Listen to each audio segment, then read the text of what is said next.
बात राम मंदिर की कर लेते हैं, क्योंकि वो करोड़ों लोग जिन्हें प्रभु राम में आस्था है, उन सबको इस बात का इंतजार है कि श्री राम का भव्य मंदिर अयोध्या में कब बनेगा। तो अब उन करोड़ों लोगों के सपने के सच होने का वक्त आ गया है। तय ये हुआ है कि राम मंदिर का भूमि पूजन किया जाएगा और संतों ने पीएमओ को 2 तारीखें भेजी हैं। अब पीएमओ भूमि पूजन की तारीख पर मुहर लगाएगा और बताएगा कि राम मंदिर बनाने की शुरुआत कब होगी। 9 नवंबर 1989 ये वो तारीख थी जिसने भारत में हलचल मचा दी थी। विश्व हिंदू परिषद ने इसी रोज अयोध्या में प्रभु राम के मंदिर का शिलान्यास कर दिया था। इस शिलान्यास के बाद तारीख बदलती रही, महीने गुजरते रहे और समय के शिलापट पर बहसों और विवादों के हस्ताक्षर होते रहे। ने राम मंदिर के निर्माण का सपना देखा था, वो पनेली हो गई। राम मंदिर में लगने वाली ईंट बनाने वाले लोग मंदिर बनने के सपने के साथ ही स्वर्ग सिधारते रहे। लेकिन आस्था का ऐसा आकाश रचा हुआ था कि मंदिर के लिए लोग ईंटें भी भिजवाते रहे। सबको मालूम था कि आज नहीं तो कल प्रभु राम तिरपाल से निकलेंगे और अपने सिंहासन में विराजेंगे। आज उसी भरोसे की पहली नींव पड़ी है। भगवान राम के भव्य मंदिर की परिकल्पना साकार होने वाली है। राम मंदिर का भूमि पूजन होने वाला है। अयोध्या में बनने वाला है प्रभु राम का भव्य की आवाज है, हिंदू जनमानस की आवाज है। बहुत दिनों के बाद ऐसा अवसर प्राप्त हुआ है कि भव्य और दिव्य श्री राम जन्मभूमि मंदिर निर्माण का कार्य शुरू होगा और उम्मीद करेंगे कि प्रधानमंत्री जी भूमि पूजन में आएंगे। उनके आने का योजना और रचना भी बनेगी, यह साधु संत उम्मीद करता है। जगह तो सुप्रीम कोर्ट और करोड़ों लोगों की आस्था ने पहले ही तय कर ली थी, लेकिन समय को लेकर संशय बरकरार था। अब जाकर वो शुभ घड़ी आई है। शनिवार को अयोध्या में श्री राम जन्मभूमि ट्रस्ट की बैठक में इसी को लेकर अहम फैसले हुए।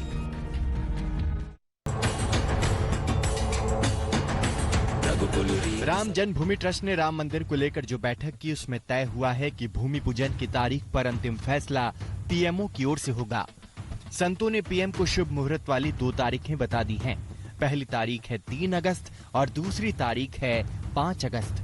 अब पीएमओ तय करेगा कि इनमें से कौन सी तारीख को राम मंदिर का भूमि पूजन किया जाए। इसके साथ ही मंदिर के प्रस्तावित नक्शे में बदलाव किया जाएगा। मंदिर में अब 3 की जगह 5 गुंबद होंगे। मंदिर की ऊंचाई भी प्रस्तावित मॉडल से ज्यादा होगी। कई दिनों से हम लोगों की मांग रही है कि मंदिर की जो है भव्यता है और उसको ठीक किया जाए, क्योंकि इतने वर्षों के बाद ये अवसर प्राप्त हो रहा है। पूरे विश्व का जनमानस आएगा देखने के लिए, हिंदू जनमानस आएंगे देखने के लिए, तो कुछ ऐसा बने भव्य और दिव्य जिससे लगे कि मेरे आराध्य, मेरे भगवान इतने दिन से टेंट में रहते थे, अब भव्यता प्रदान किया गया है। माना जा रहा है कि 5 अगस्त को मंदिर के भूमि पूजन की तारीख तय कर ली गई है। लेकिन सबसे बड़ा सवाल ये है कि क्या इस ऐतिहासिक मौके पर प्रधानमंत्री मोदी अयोध्या पहुंचेंगे? राम जन्मभूमि ट्रस्ट के गठन के बाद से ही साधु संत लगातार पीएम मोदी से भूमि पूजन करने की अपील करते रहे। पीएम मोदी को ये शुभ कार्य सावन के महीने में करने को लेकर संतों की तरफ से चिट्ठी भी लिखी जा चुकी है। लेकिन पीएम इस बारे में क्या सोच रहे हैं, ये उन्होंने अभी तक जाहिर नहीं किया है। मोदी जी का को जो पत्र भेजा गया था, अभी क्या लेटर आया, क्या है, इसके विषय में पूरी जानकारी नहीं। लेकिन हम लोग यही चाहते हैं मोदी जी यहाँ पर आए, मंदिर का निर्माण करता है। कोरोना के कारण से कोई बहुत बड़ा कार्यक्रम माने अयोध्या में लाखों लोगों को इकट्ठा करने वाला, ये उचित नहीं है। ये तो कार्यक्रम ऐसा होगा कि कुछ थोड़े से लोग अयोध्या में आए और देश भर में इसका लाइव डिमॉन्स्ट्रेशन ये सब जगह होगा। ये भी सच है कि विवाद और कानूनी प्रक्रिया के दौर में तिरपाल के नीचे विराजे रामलला के दर्शन के लिए कोई प्रधानमंत्री नहीं पहुंचा। अगर पीएम मोदी भूमि पूजन के मौके पर अयोध्या पहुंचते हैं तो वो रामलला के दरवाजे तक पहुंचने वाले पहले प्रधानमंत्री होंगे। प्रधानमंत्री पहुंचे या ना पहुंचे, मगर जिनके रोम रोम में बसते हैं राम, वो हर्ष में रंगे हुए हैं।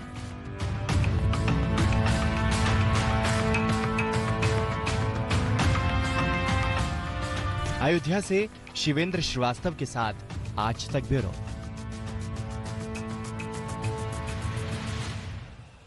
अब जाहिर सी बात है कि राम मंदिर से भारत के करोड़ों लोगों की भावनाएं भी जुड़ी हुई हैं। भूमि पूजन की खबर आई तो आपके मन में ये सवाल भी उठा होगा कि अयोध्या में बनने वाले राम मंदिर का स्वरूप आखिर कैसा होने वाला है।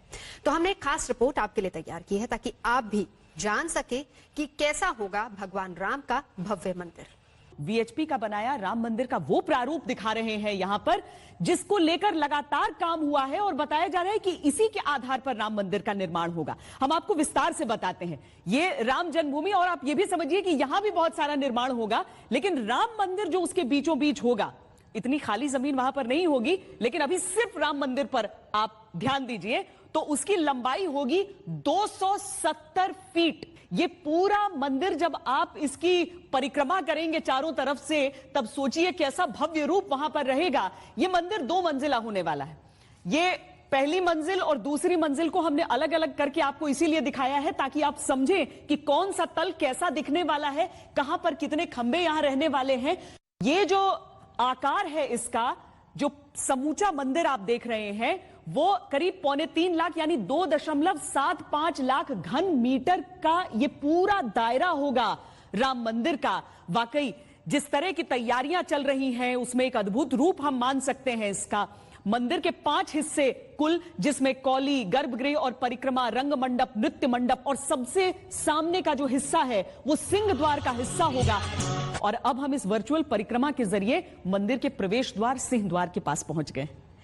यहां पर इस मंदिर को देखकर आप समझिए कि कैसा भव्य ये होगा। आसपास का नजारा भी होगा वहां पर, बिल्कुल जो एक तरह से समझ लीजिए कि प्रदर्शनी सी लगाई जाएगी। चारों तरफ मूर्तियां ही मूर्तियां होंगी, जो किस तरह से उन्हें तराशा जा रहा है वो भी हम आपको दिखाते हैं। लेकिन चौड़ाई इस मंदिर की अब देखिए, चौड़ाई जो है इसकी वो 140 फीट की चौड़ाई होने वाली है। बड़ी संख्या में भक्तों की आने की यहां पर उम्मीद है। अब उनके लिए अलग अलग द्वार भी होंगे, लेकिन इसके निर्माण के लिए स्टील का प्रयोग बिल्कुल नहीं किया जा रहा है। वो इसीलिए क्योंकि आप हमारे प्राचीन मंदिरों को समझिए तो वहां पर किस तरीके से उन्हें बनाया जाता था, जहां पर किसी भी तरह से सीमेंट की भी आवश्यकता नहीं होती थी। ऊपरी मंजिल पर जैसा हमने आपको बताया भी कि राम दरबार और नीचे भगवान राम की प्रतिमा स्थापित की जाएगी। ये इस मंदिर का ऐसा जो प्रारूप है उसमें पिलर्स जो है, जो खंबे हैं वो बहुत महत्वपूर्ण है। 212 खंबे, नीचे 106 और ऊपर के तल पर 106 खंबे रहेंगे और बीम 330 हैं। रामलला के दर्शन के लिए वीएचपी का वो प्रारूप जिस मॉडल को लेकर कामकाज चल रहा है, और हम आपको यहां पर उसका ये वर्चुअल प्रारूप दिखा रहे हैं। यहां देखिए गर्भगृह, गर्भगृह में रामलला विराजमान और उनके साथ उनके तीनों भाई बाल रूप में मौजूद हैं। आपको गर्भगृह की बाकी तस्वीरें दिखाएं उससे पहले जरा ध्यान से देख लीजिए। आप बाहर के पिलर्स देखेंगे और भीतर के खंबे देखिए, उसमें रंग आपको फर्क दिखेगा, क्योंकि जो बाहर के पत्थर हैं वो राजस्थान से आए हुए गुलाबी पत्थर हैं, और भीतर जो पत्थर लगे हुए और चौखट में जिस पत्थर का इस्तेमाल है वो है संगमरमर, उनसे तराशा गया है इन्हें। प्रस्तावित राम मंदिर के दूसरे तल पर हम पहुंच गए हैं इस समय, और सीधे तौर पर समझिए तो इस तल का निर्माण अभी तैयारी के रूप में भी नहीं शुरू हुआ है, ये सबसे आखिर में इसका निर्माण होना है। लेकिन हम यहां पर पहुंचे हैं आपको यह बताने के लिए कि जो नीचे का तल, जहां पर हमने आपको गर्भगृह के दर्शन कराए थे, वहां का तो काम अधिकतर पूरा हो गया है। वो निर्माण जब शुरू हो जाएगा तब दूसरे तल का काम साथ साथ में शुरू होगा, यानी जो पत्थर, यानी जो मूर्तियां वो सारी बनाई जाएंगी ना, जो दूसरे तल पर रहेंगी, जहां पर राम दरबार दिखाया जाएगा। नमस्कार, मैं हूं अंजना ओम कश्यप। हमें उम्मीद है ये वीडियो आपको पसंद आया होगा। लेटेस्ट खबरों के लिए यूं ही देखते रहिए आज तक, और इस वीडियो के पसंद आने पर लाइक, शेयर एंड सब्सक्राइब करना ना भूलें।